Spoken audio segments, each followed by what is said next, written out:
I want to talk a little bit about Balintawak striking and why we do striking like this, like this, like this. And the reality is most of these are not actually strikes. These are reference points that we can work with a partner with to build specific skills, and mainly the skill with the alive hand. When we strike for real, it's like the full power strikes you see. So if I'm striking full power, 1, right? 2 is a hit and retract. 3 comes through, okay? 4 comes through twice. And 5 not only hits the stomach, comes up and hits the chin, and then big slash up. That's striking. This is creating a reference point so that we can develop our skills with our live hand, okay? We're here. And nothing that we're doing here is replicated in actual stick fighting. Nothing.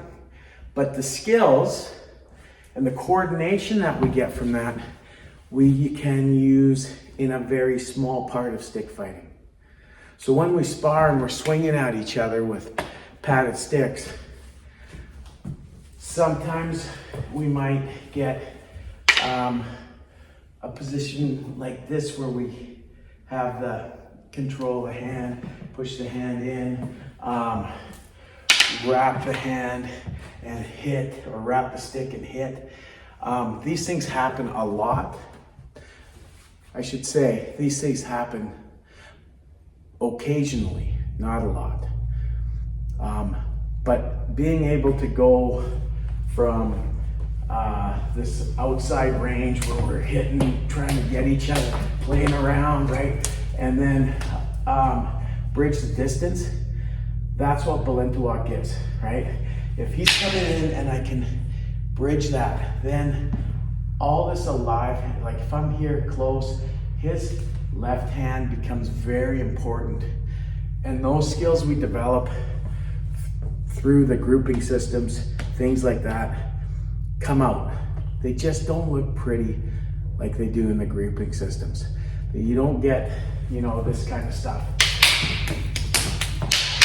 We're not gonna fight like this, right? But we can make this a game where we get to play a little bit and try to use skills like pulling people offline. All of that stuff is applicable. But it's hard to get there, but it does give you a little bit of an edge.